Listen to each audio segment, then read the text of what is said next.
Hello everybody, welcome back to Throttle Grotto. This week, I'm actually going to do some work on the Rabbit. So, all you guys that waited for this, stay tuned.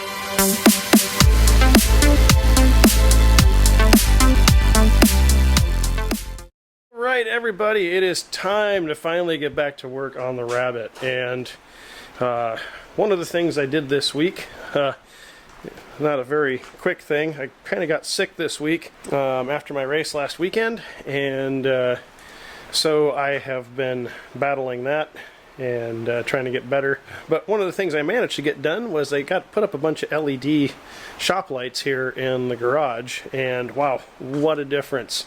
I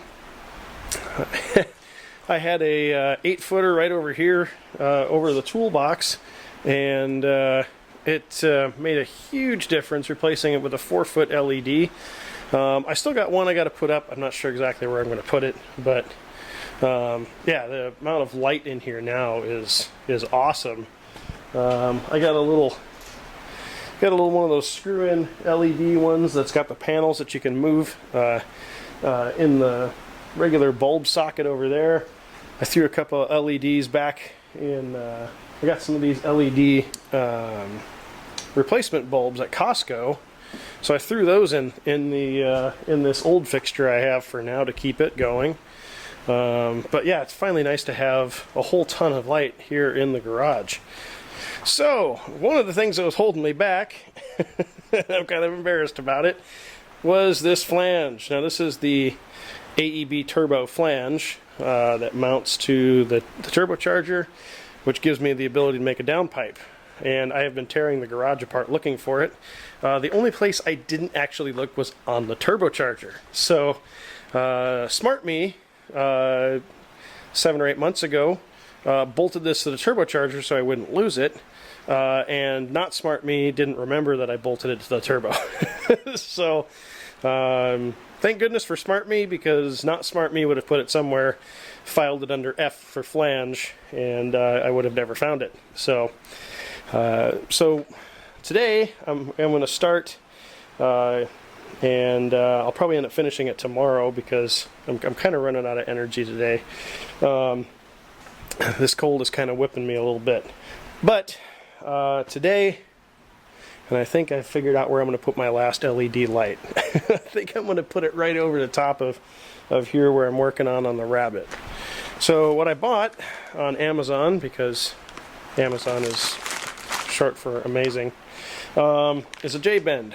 So looks like a giant J, and hopefully that will give me all of the angles that I need to do the downpipe. Now if you're not familiar with the AEB, I kind of apologize, because like this is a really old swap. I bought this engine, man, I think I bought this engine about 10 years ago, and I set it, maybe not 10, maybe 7 years ago, I think I bought this engine. And I set it in the engine compartment. And it's been here ever since. I bought it from a junkyard that was closing out here in the Northwest called Campbell Nelson. And I went all the way up to their yard and got it. And I hung it in here, and it's still not running. So there's a lot of guys now doing TFSI swaps, DSG swaps. This is not a cutting edge thing, but this is the engine I wanted in here. It was the least complicated, most user friendly, at least for me. So if you're not familiar with how the exhaust gas leaves the turbo in this car, let me get a little more light back here, and then I can show you guys behind the engine how we need to build this downpipe. I don't know if you can hear the rain hitting the roof out here, but makes me glad that I paid money to have the roof done, because otherwise I would probably be getting flooded out in the garage here. So from a fabrication standpoint, this is a pretty straightforward downpipe to make.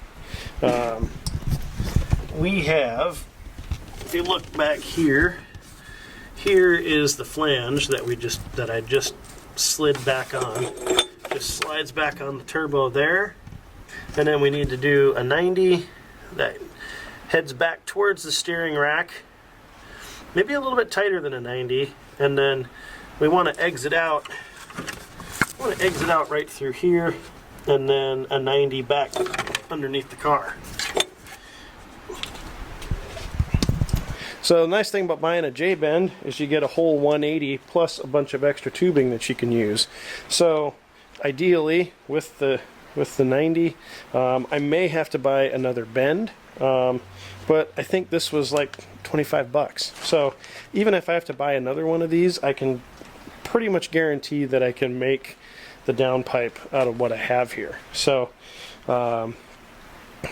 next thing is to get out my chop saw and set that up and use that for cutting the exhaust pipe, and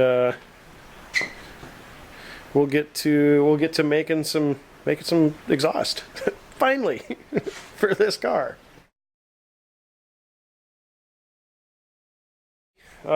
So I knocked off early yesterday. I did not feel good about being out in the garage. Cold was kind of getting to me. I do feel a lot better today. So one of the things I realized is that the 180 that I bought wasn't going to be quite enough.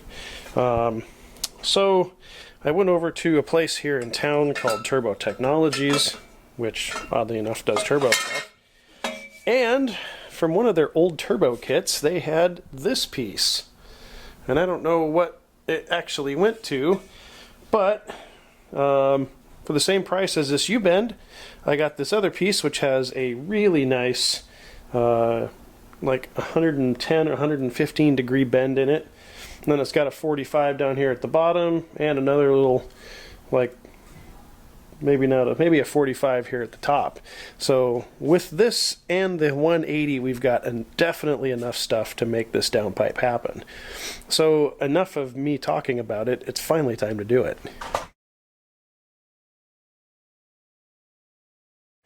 Okay, so after a little bit of trial and error with the welder that I haven't used for what seems to be almost a year. I think it's been about a year since I've actually welded anything. So I have this so far. So you can see it comes off the turbo and it kicks down back towards the center line of the car. This is going to put us just below, I think the cables come right through here. So we're going to put us right below the shift cables. So the next thing, I'll put it in the car and I'll show you how far I've got so far. Okay, so we have the downpipe just bolted on here. I've got a really old purple glove. Some of you guys might remember the purple gloves on the channel here. We'll be back to purple gloves soon.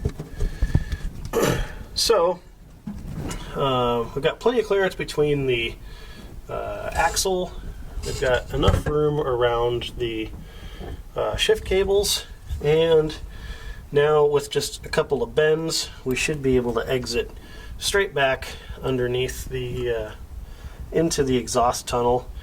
And probably the next step is for me to actually put jack stands back underneath the front of this car, and so I can slide underneath and get to the exhaust, and then we'll finish making this downpipe, and then I'll have to make a piece that goes between the aftermarket exhaust and the piece that I'm making that has a flex pipe in it, because there's got to be some give in this exhaust system, otherwise it's just going to break.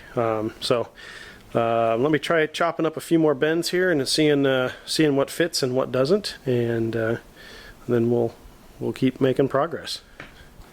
All right, everybody, so this is what I have. And this is just tack welded together right now, but it's going to be good enough to get in the car and make sure that everything lines up the way it should. I had to put a couple of bends in it to make it, or I should say I had to cut up some bends and put them in to make it come out where I wanted it to. So next thing to do is to put it in the car and bolt it up and see if everything comes out where I hope it does. As you can see, well, maybe you can't, I've got this pretty well centered in the exhaust tunnel. let me move the light here and then move you guys. So there we go. I have the downpipe comes right around the steering rack. I could have cut that little tab off, but I've got plenty of room for the drive shaft. Let's see here. So I've got room for the drive shafts, the shift cables, and the exhaust will come almost right down the center of the exhaust tunnel, which is perfect. That's kind of what I was hoping for. So obviously it's just tacked together right now. The Rabbit is getting some goodies next week. Long overdue to get some parts, some new parts in for this car.